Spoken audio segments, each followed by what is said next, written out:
I will. Okay, we're here. Cool. I will also caveat that I may have to put my mic on mute for 1 second if I cough throughout, because I'm still recovering from the flu. That's fine. You've had the lurgy. Hello, everyone. As we switched on, then I'm just welcoming Chloe Walsh, who is last year's National Student Award winner for the Australian Institute of Landscape Architects. Is that correct? How I said that? Joint winner. There was another. A joint winner. Yes. Yeah. Thank you. And I've been inspired by Chloe's project since I saw it published a few months ago. And so I'm delighted to get to speak with Chloe right now. And Chloe's going to just talk us through. And I thought her project was very relevant to the sites we're dealing with the second years at the moment, which is terrific. Chloe, over to you. Thank you. Also caveating that I am in the inner west, and so the planes overhead are quite loud in case there's some background noise. But I might just share my screen. Oops.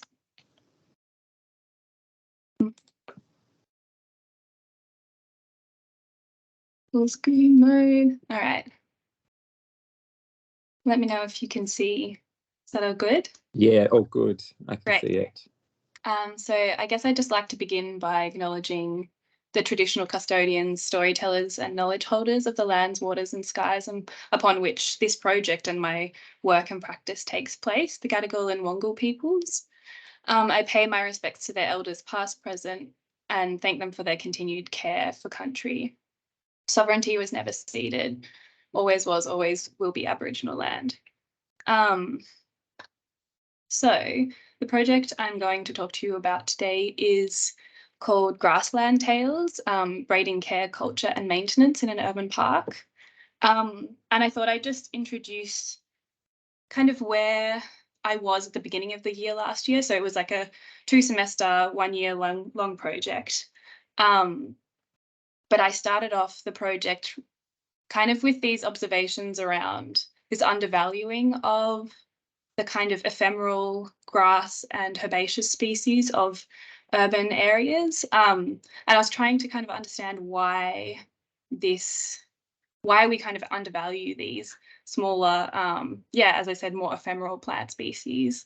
And I was beginning to think about how it might be to do with the way that we relate to them with our own bodies. So compared to a human body relating ourselves to a tree, a grass grows much faster, it is much smaller, but it dies much faster. And so this kind of prolific nature of them somewhat results in us seeing them as not valuable. And so that was kind of the context of where I began the project. As a part of the research, we also had to develop a series of research questions. So mine were, how can care and maintenance methods of grasses in urban parks be altered to support grassland health and biodiversity abundance?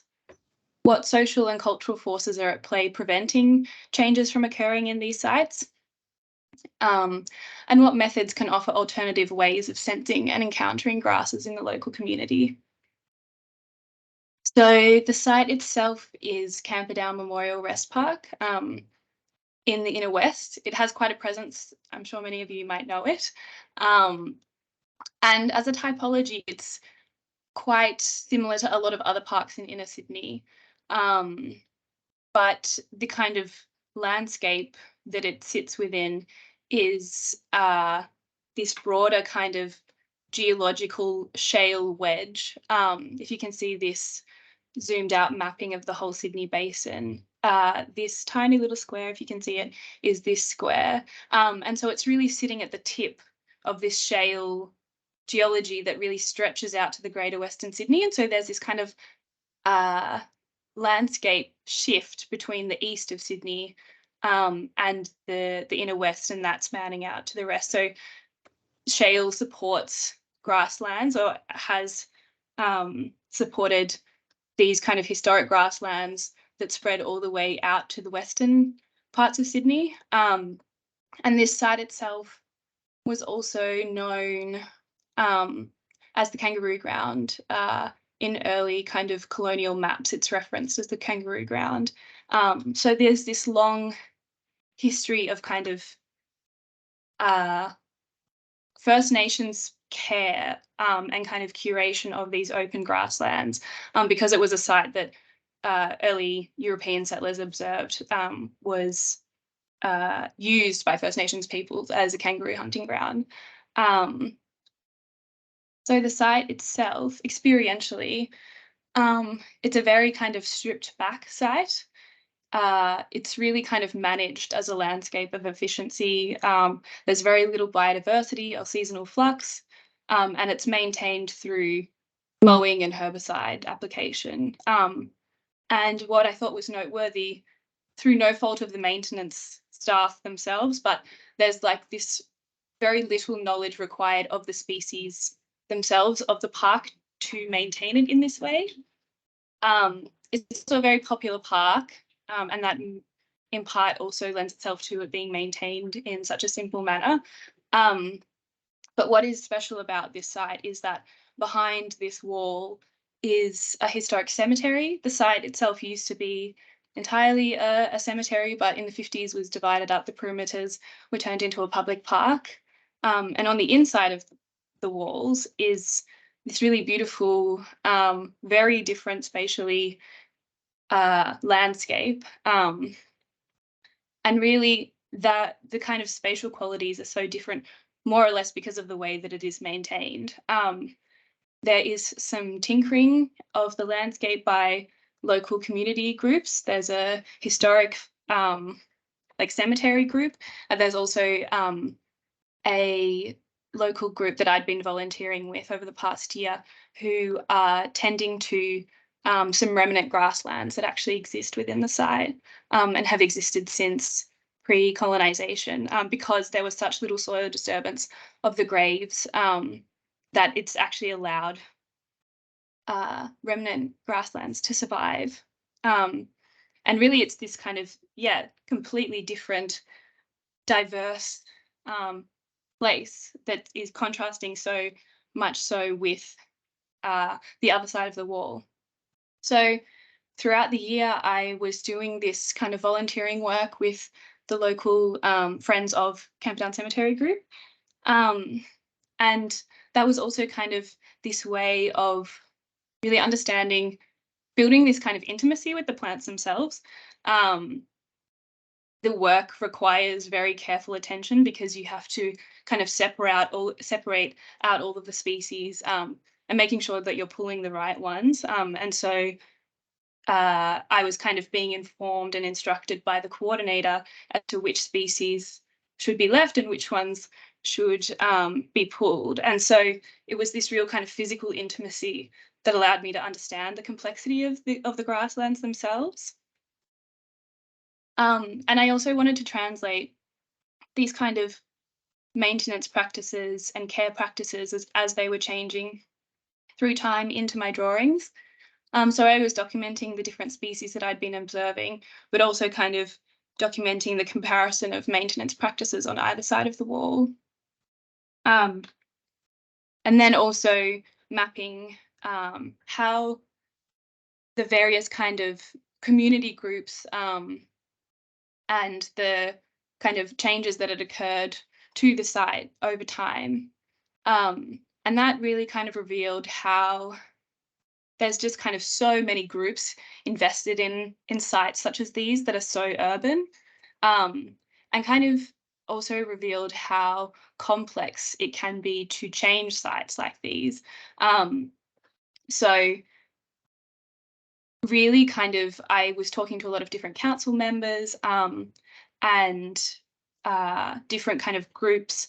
There's a lot of reasons as to why this park is not changing, partly because the local council have, they've undergone an amalgamation. They're currently undergoing a de-amalgamation, because many people were not happy with that system. So they're really kind of pulled for resources. And so many projects that focus on biodiversity they focus on conservation. They don't focus on kind of improving kind of just general public spaces. But there were also these cultural forces that were influencing the way the site is expected to be managed. And so many people complained when the grass got too long, because they thought it looked messy.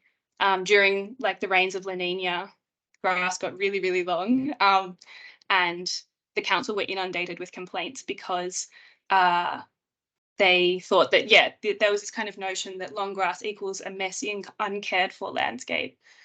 But also, I was thinking about how myself as a landscape architect could even intervene in a site like this. I am only asked to participate or kind of work on a project like this through being invited by council or applying for various tenders. And even then, it would be asked to produce kind of a spatial outcome, but not kind of a management plan or an iterative design.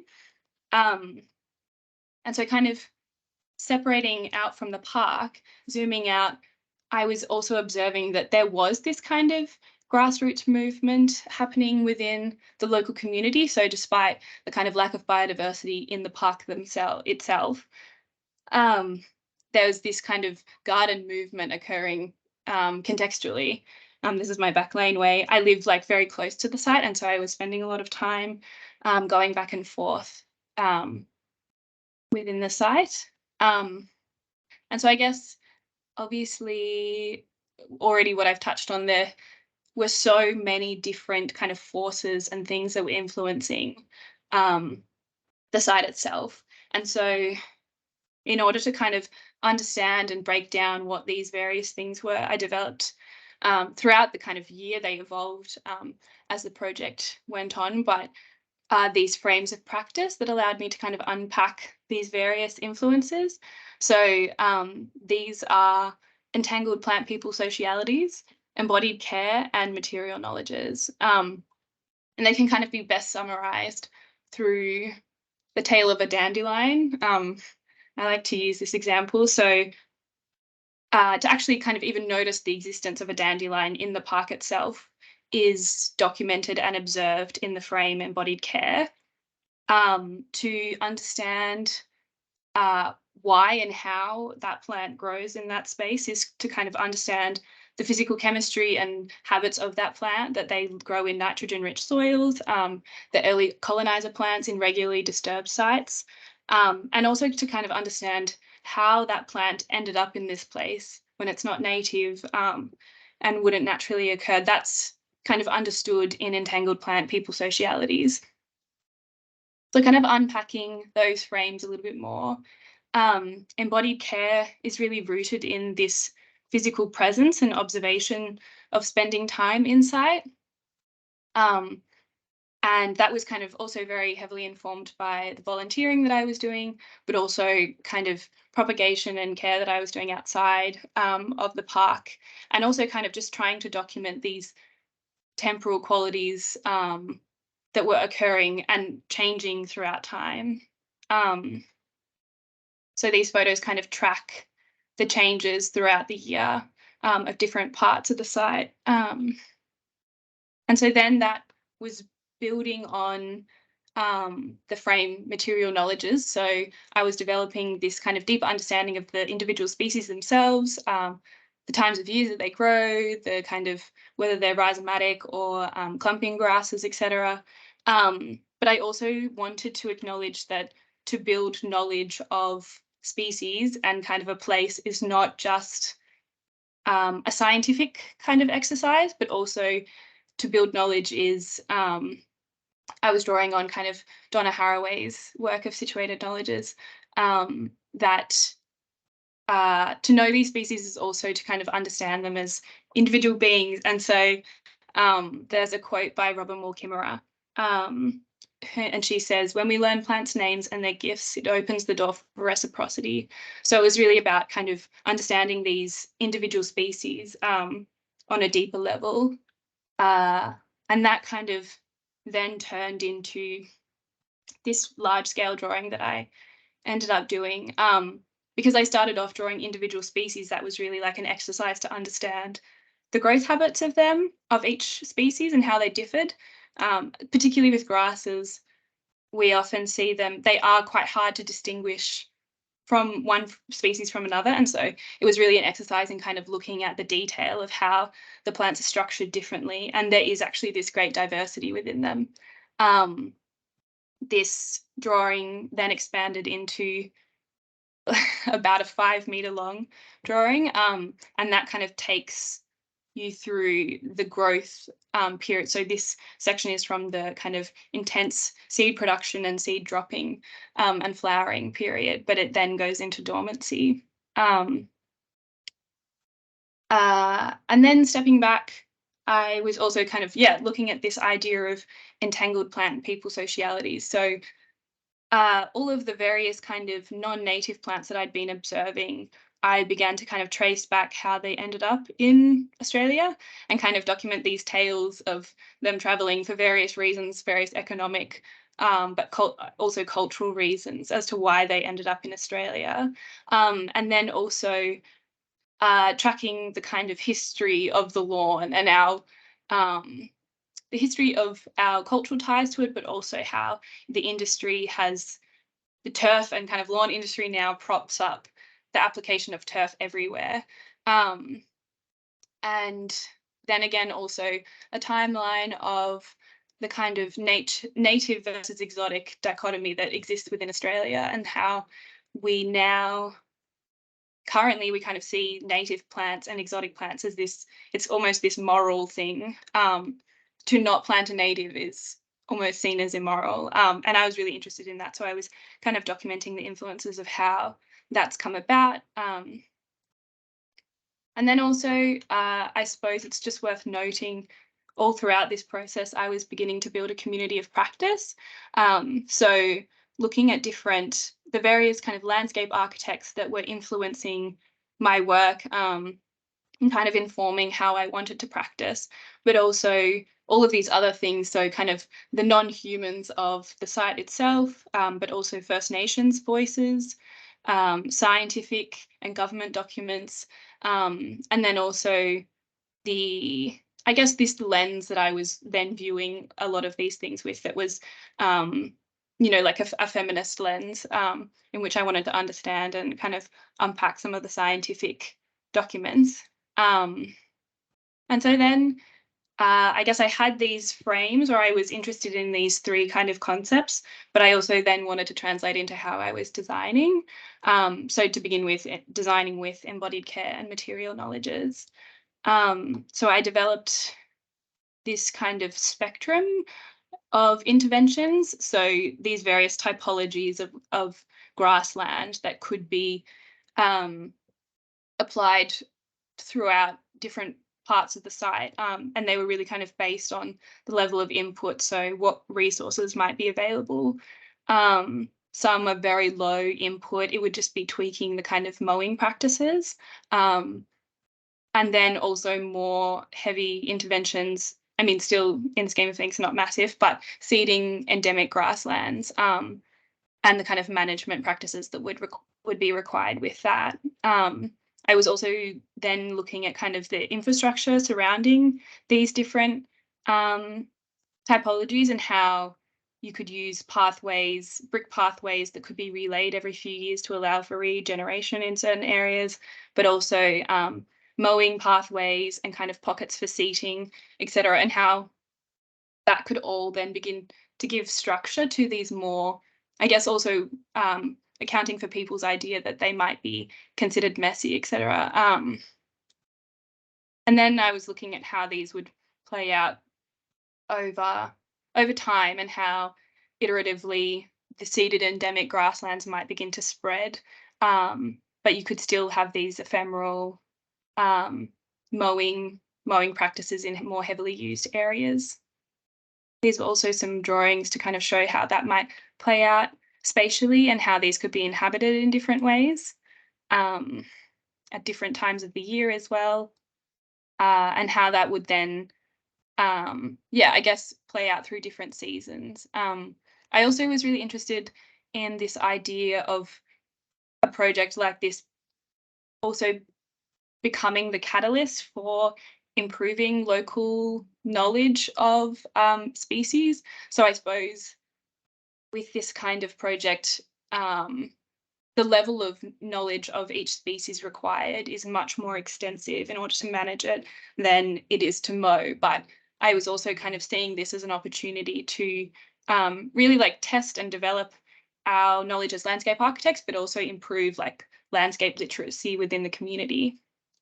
But of course, um, designing with entangled plant people socialities was also something that then needed to come into it. So it's not enough to just propose a design and hope that the council will, or it didn't feel like enough. Um, so because there had been kind of so many complaints and this kind of very lively discussion that was taking place on Facebook, etc. I knew that if the community was on board, it wouldn't be a successful project. And so, excuse me, that then led into this kind of installation work that I was doing. I took the kind of big drawing section of the grasslands that I'd been working through and printed it on fabric and put it up um, over a few days in various parts of the park, wrapped it around some trees, and then just began to have conversations with local community members. I wrote some kind of little tales and like little stories about each of the kind of various species, but also think just kind of musings that I'd been contemplating throughout the year and sewed those into the fabric. So you can kind of walk around this and follow the cycles of growth and then kind of read these little snippets. I also made these little postcards that kind of highlighted individual species from the grassland itself, and looked at how I guess yeah they had little tales of the individual species of kind of how they what their growth habits are, but really tried to make it kind of evocative in its language. And I also made some leaflets that kind of used some of this information, but also had more, I guess, factual information and integrated some of the kind of other research that I'd been doing. Um, and then alongside that, I also made an audio guided walk through the cemetery. So partly because I guess I was interested in testing different methods of uh, relaying information and kind of sharing information to the local community that was not so as static as like I guess an information sign. Um, from the research that I'd done, it said that it's not like things don't resonate with people if you just tell them a fact. You have to kind of it has to resonate with people in a different way, on a more kind of evocative or emotional way. And so this was just kind of a test of integrating kind of some meditation techniques. So I was using principles of Shinrin Yoku, which is like the concept of forest bathing, um, that kind of told the history of the geology and then the kind of the broader landscape, and then this kind of tale of the grasses within the cemetery itself. And I guess focusing on the landscape itself in a site that had been so heavily emphasized for its colonial history. Um, and then these quotes really, I guess, part of this also I was struggling with is like, how do you then like assess the value or the impact of methods like this when you're going out into the community? And so I began to kind of transcribe some of the conversations that I was having with people. I think kind of in future or like more kind of rigorous research work, um, more would kind of need to be done to assess the value of these. But this was kind of the first way that I had developed as to how you might document kind of how people were receiving the work. And then I guess I'll just end on I guess also I was thinking about how this system of governance of how rather than just handing it over to council, but how could this become almost like a collective that could manage and learn and test different configurations and maintenance techniques. So this idea that it could be a collective that I called the Grassland Guardians. So it could be existing maintenance crews, landscape architects, ecologists, and also community members um, that could iteratively begin to alter the site. And I was looking, I guess, using the idea of how grasses themselves grow. They grow in these cycles of growth and dormancy, and how that could then apply to an approach to landscape architecture. And so this idea that it's a continually an iterative model. So you do a design, and then it might be low scale or low cost, but then you're continually getting feedback. Um, and then that developed into this kind of broader, not, I didn't want it to be a master plan, but this kind of plan of implementation, and how all of these different kind of the cultural, the physical interventions, and the kind of bureaucratic systems could all begin to operate and intersect together to ultimately develop a more biodiverse, like spatially interesting um, park, really. Yeah. So I might end it there. Absolutely beautiful. Chloe, have a good cough. I've had my microphone off and I've been coughing. Let me tell you, I've had Sorry. Chloe, thank you. That is as compelling and rich as to hear you present it as it was to read about it in the AILA publication I saw. So thank you for that. And I did write out a few questions before we started, and Yeah, totally. lo and behold, you've answered many of them. But I'm still sort of going to ask you them because they just pluck at me. Sure. Certainly, yesterday I visited our second year's studio site, which is Christensen Park, which is near the Macquarie Lighthouse in Vaucluse. And I think I counted at about 11:15 a.m. on a Wednesday morning, 7, there might have been 8, lawn mowing people. One of them was a woman, the rest were men. Yeah. There was one ride-on, and the rest were whippersnippers. Oh, right. Yeah. Okay. You can't, and if you, I don't know if you know it well enough, but it's a very large, actually, about sort of 4 soccer fields all sort of together, and gets a bit of Yes, I multiple have been use, a there. bit of Right. cricket pitch, and a bit of it gets used by some schools and things, and largely by dog walkers across a very expansive known space, and it goes from verge to cliff edge in that way. And so, there's sort of a question.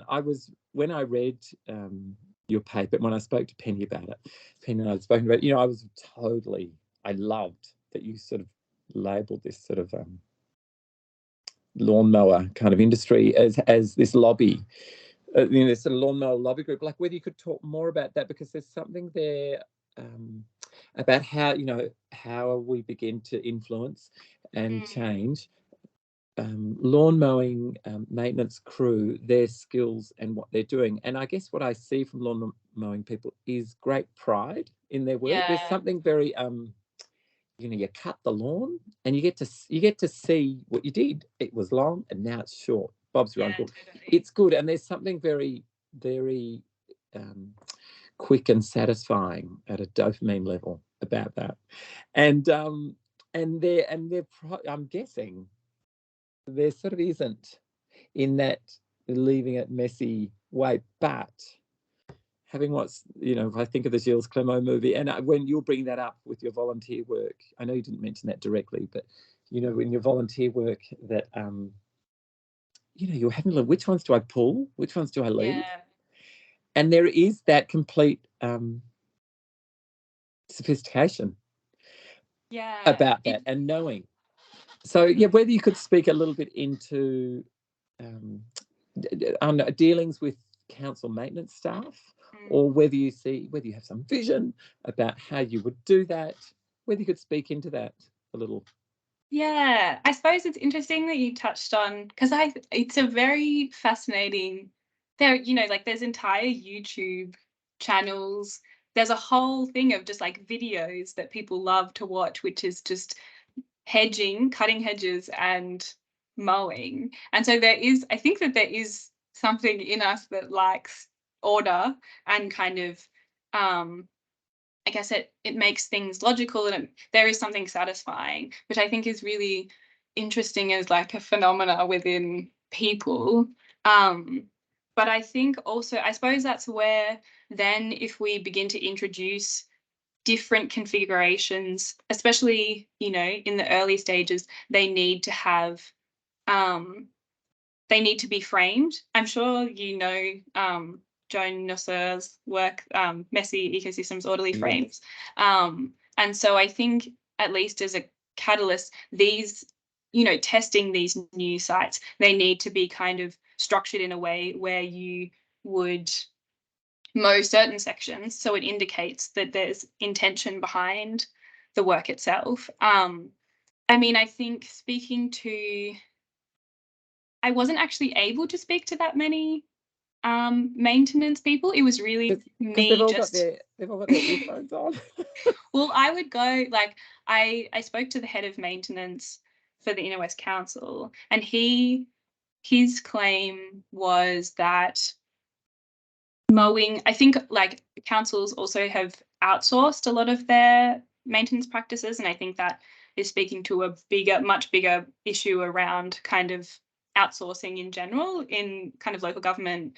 Um, but the people that are mowing one site, they're doing the whole council essentially. Yeah. And so Yeah. it's just, you do one site and then you move on to the next. And so Yeah. even, so the people doing the mowing are different to the people doing the whippersnippering, I think.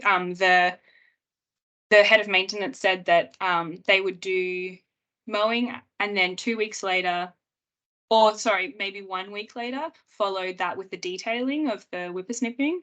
Yeah, they've got a And so system. exactly, it's super efficient.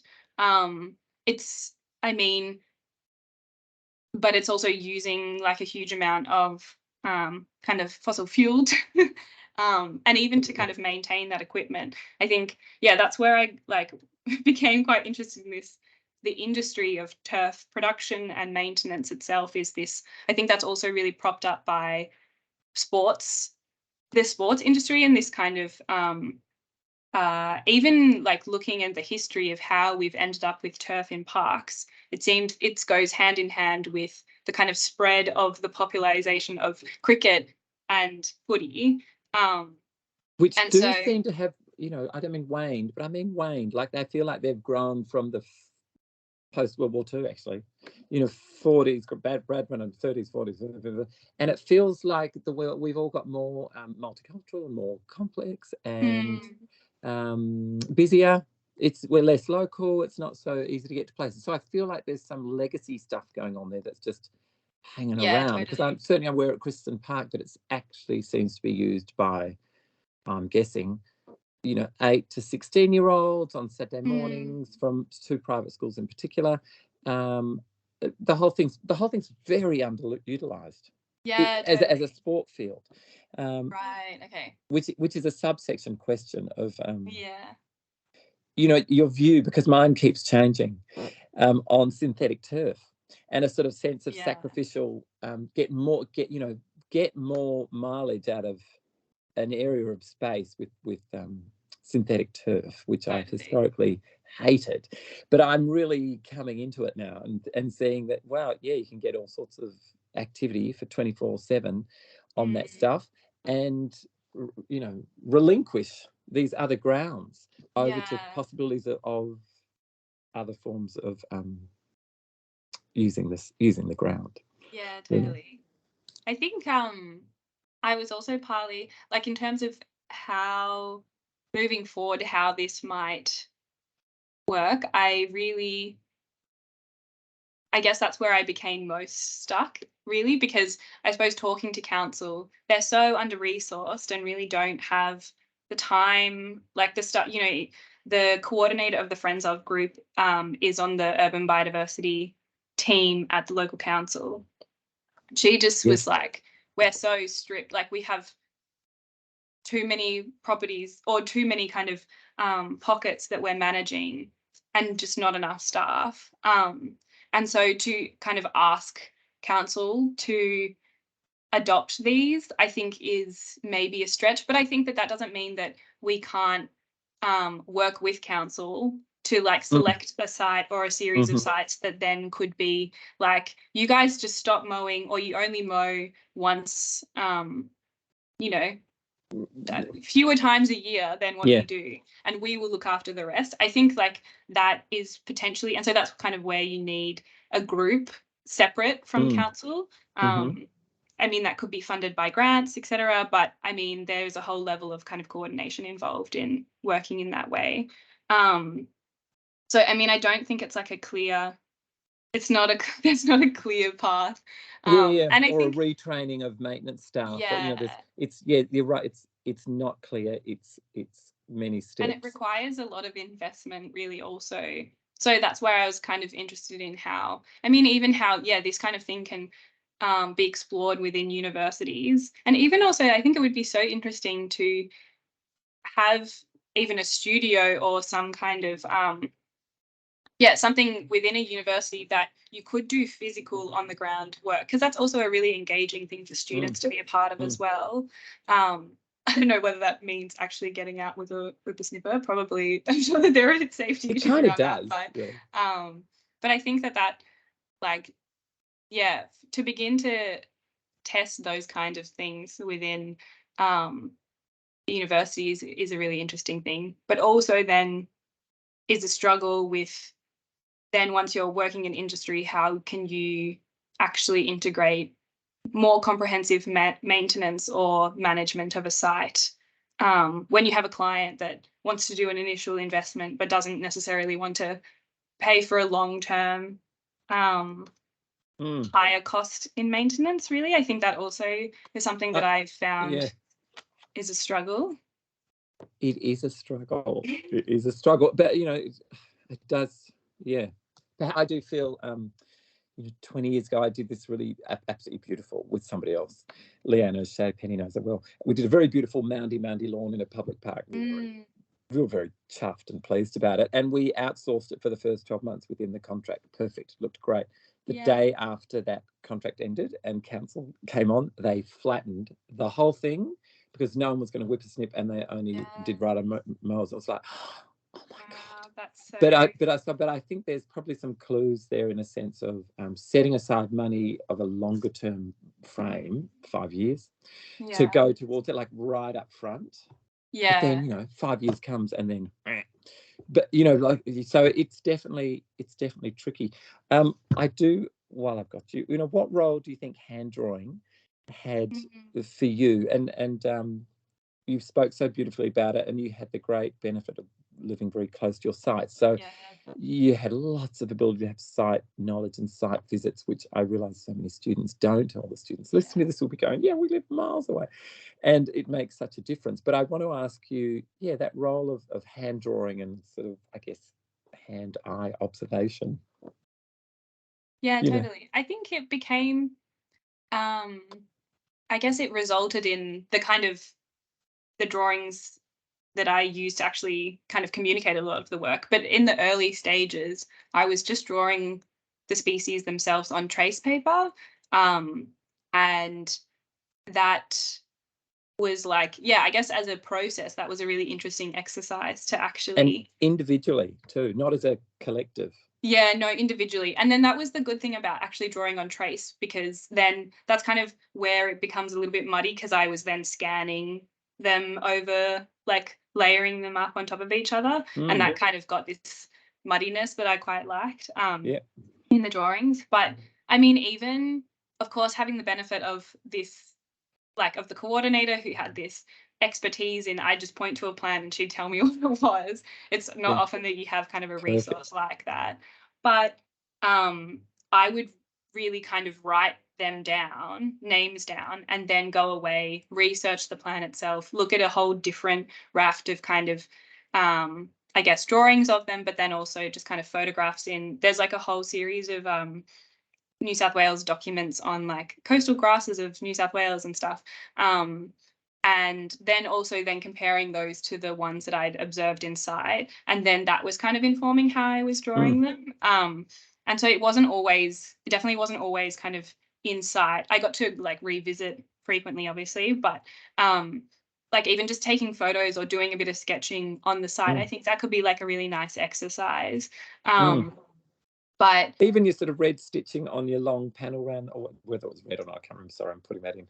But no, no, the sort of stitching up it, like there was something so handmade and you know, able to be associated with. And I just, not that I was there, and I've only read it through the article, but I imagine that was really endearing, really, for your local audience. I would be endeared towards that and go, oh, look, what's happening? I think people were like very confused. They were like, what is this? What is this? But But they would have seen care, you know. yeah, I think the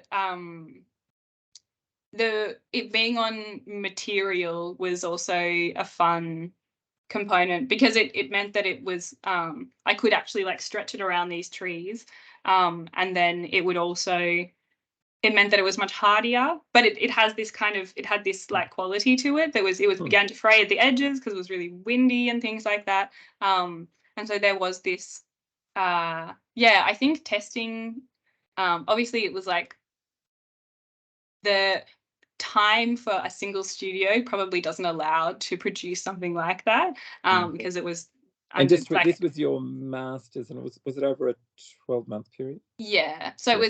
it was like the 2 semesters, so from March to November. But I had that kind of middle holiday period of, that was really when I was kind of getting the fabric drawing printed and that kind of thing. And so I think one of the biggest things is like time often does not permit that level of like detail of drawing. But I think it was also just like a really enjoyable exercise that I found. And that, yeah, I learned a lot from it, even though it is kind of more time consuming, I Mm, think. Um, mm. because that's when you really notice the difference, like physically drawing them, you notice the differences between the species. So some are much more kind of linear and kind of have these funny right angles, and others much more kind of curly, and like, especially when they begin to die, they have this really interesting um I guess, yeah, habits of decaying in a way. Yeah, Yeah. I popped into Indigigrow twice actually in the last few weeks, and I did buy a little grass called I thought I got it so badly named. I want to change. It was called barbed wire grass, Yeah, yeah. and I thought that is a really bad name for it. And I was very inspired by your basket grass, one that begins with O. Mm. They didn't have it. They never Oh, grow it. And I that's thought, nice. oh, drat. I wonder where you get it. Well, that's Chloe.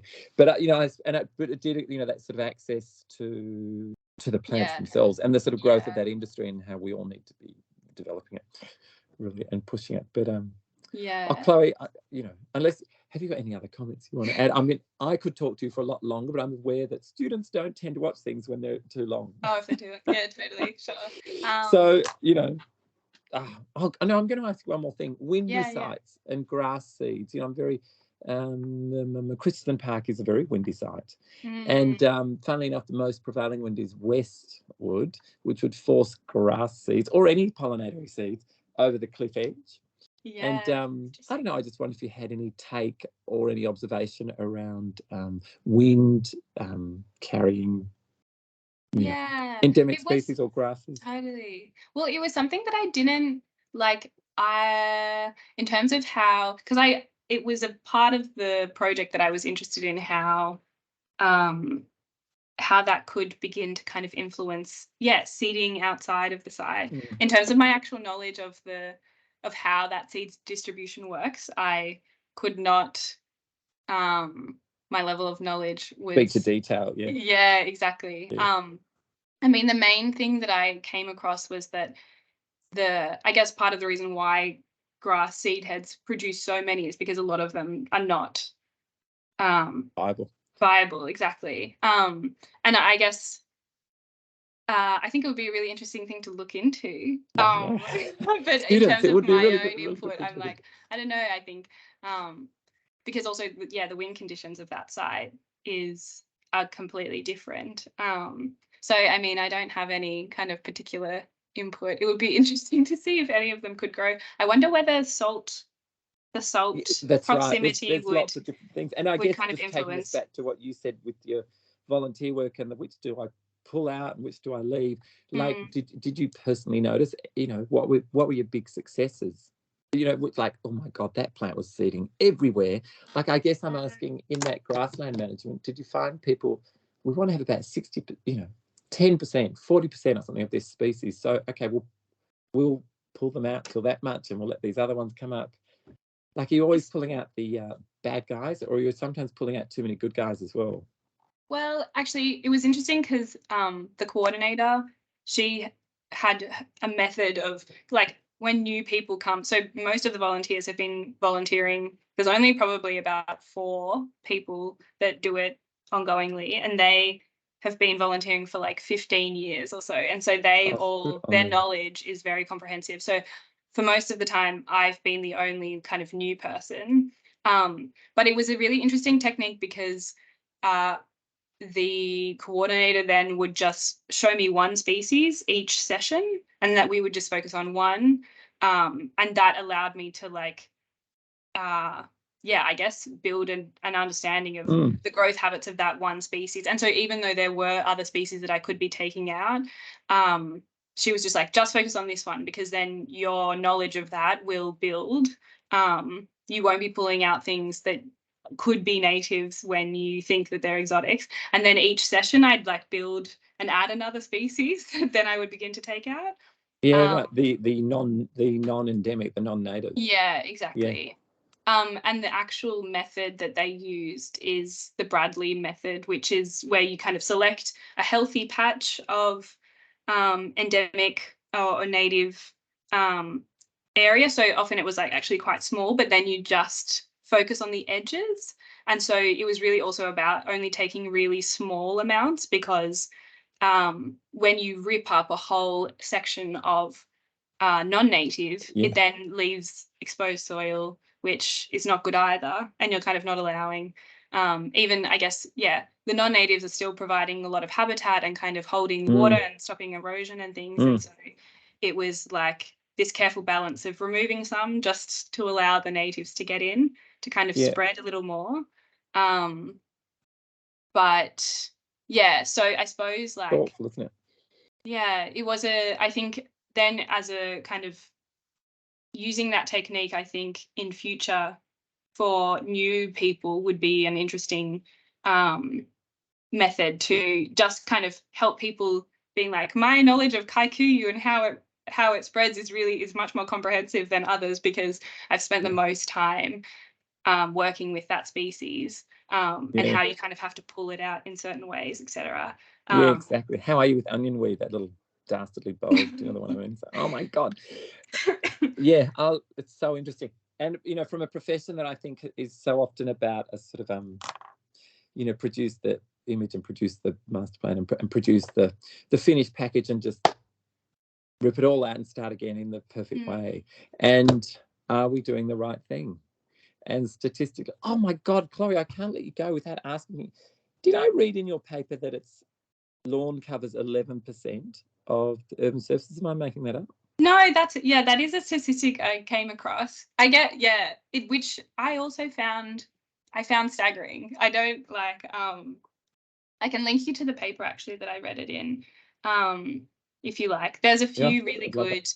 good there's a I can't remember her name, but a researcher in Perth who's been doing a lot of work around the testing of different kind of grasses and introducing more natives, or yeah, I guess looking at lower maintenance grasslands and how that can fit within Australian context, because a lot of the research that I was doing was in Europe, which obviously the kind of native versus exotic, It's a um, different it's conversation. it's not a yeah, it's totally different. And especially the kind of, I don't even think in mainland Europe they have kikuyu, which is one of the biggest kind of, Yeah, it just creates a monoculture if it's left to its own yeah. devices. And so the real And kind of technical maybe side of maybe that's things. it. Maybe that's what you just said then. That's well worded. Like we are never aiming for monoculture. We're Mm, always aiming for diversity. So you're sort of, if you take the yeah, native versus endemic away, you just, you're aiming for diversity, aiming for diversity, aiming for diversity. exactly. Yeah, totally. That's really what kind of then the typologies were trying to introduce, because it was never about just making it an endemic grassland, because ultimately that would require a huge amount of resources and kind of input. But Yeah. kind of trying to find a balance between supporting endemic ecology, but also allowing this kind of very prolific growth of non-natives that do a lot environmentally and ecologically for us. Yeah. Chloe, Yeah. thank you. We'd better cut it. Total Yeah. delight to speak with you. It was Thank you great to so chat to much you for though. that. Yeah, no worries. Okay. Thanks, Patrick. Hey, thank you, Chloe. Bye. I'm gonna end our Okay. recording.